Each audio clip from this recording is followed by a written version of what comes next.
Ayan, what's up dribblers at mga shooters, kamusta?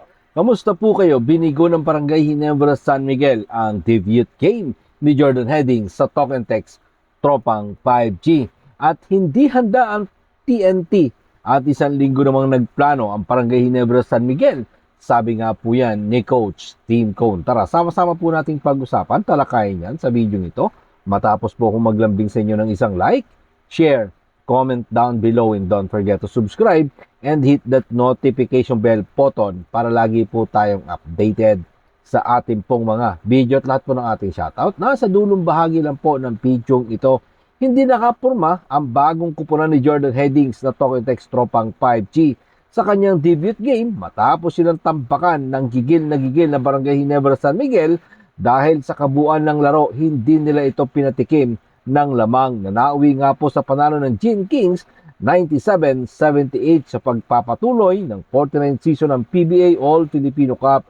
Binuksan ng Gin Kings ang laro mula sa 13 sunod na puntos at mula dyan, hindi na nila nilingon pa ang Talk and Text Tropang 5G para sa kanilang ikapitong panalo sa loob ng 10 laro. Kaya ngayon, tangan po ng Gin Kings ang 7-3 win-loss record. Sa kasalukuyan, sila ang nasa number 3 ng team standing sa ilalim ng NLEX, San Miguel, Ginebra, and siyempre nandyan pa ang sister team nila na Magnolia Chicken Templados, tatlong SMC team na sa tuktok ng team standing. Sa pagtatapos ng elimination round, napigilan nga po ng Barangay Ginebra San Miguel ang 6-game winning streak ng Talk and Text Tropang Giga sa harap ng kanilang resident import na si Ronde Hollis Jefferson na nasa likod lang ng bench ng Talk and Text. Binigo din ng Gin Kings ang debut game ni Jordan Headings sa kanilang nakuha mula nga po sa Converge Fiber Xers kapalit ng mailap na si Mikey Williams. So ngayon, merong 6-4 win-loss record. Ito nga pong Talk and Text, katablan nila dyan ang Rain or Shine, Elasto Painters at syempre ang naghahangad pa na Converge Fiber Xers. Naging dominante ang Gin Kings laban sa Talk and Text Tropang Giga o 5G. Ito yung rest back nila mula nang matalo sila sa Talk and Text sa Game 7 last Commissioner's Cup. Sa sobrang gigil ng Gin Kings, umabot pa nga po mga shooters sa 32 points ang lamang ng crowd favorite na Barangay Ginebra San Miguel.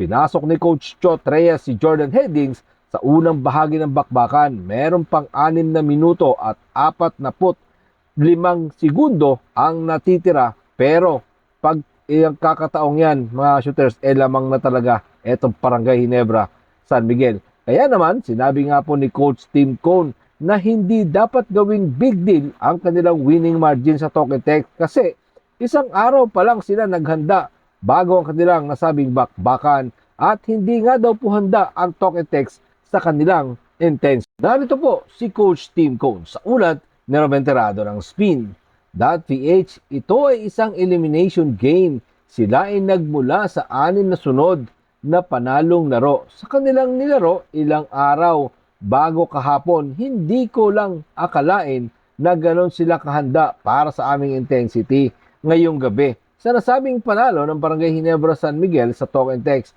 5 players nga po ng Barangay Ginebra San Miguel ang nagbigay ng panalo sa kanila. Ito, nanguna nga po dyan itong si RJ Abrientos na mayroong 23 points, Japet Aguilar 20, Stephen Holtz 12, Malonzo 12, Rosario nag-ampag ng 11 points. Imagine mga shooters, no?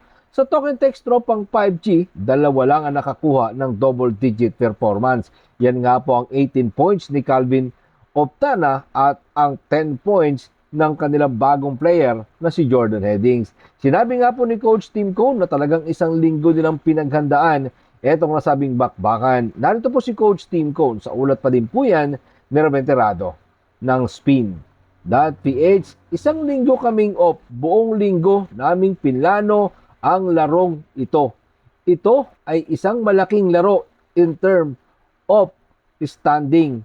Top 4 at palagay ko kailangan mong pahalagahan ang 6-game winning streak matapos simulan ang komperensya ng mabagal.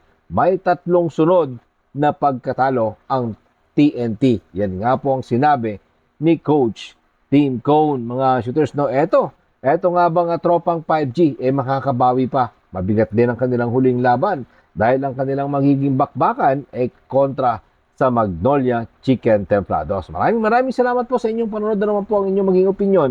Diyan po natin yan pag-usapan sa comment section. Ingat and God bless everyone. Adjourn, pero katulad po ng ating nakagawian, bago po natin tapusin ang ating video, shoutout po kina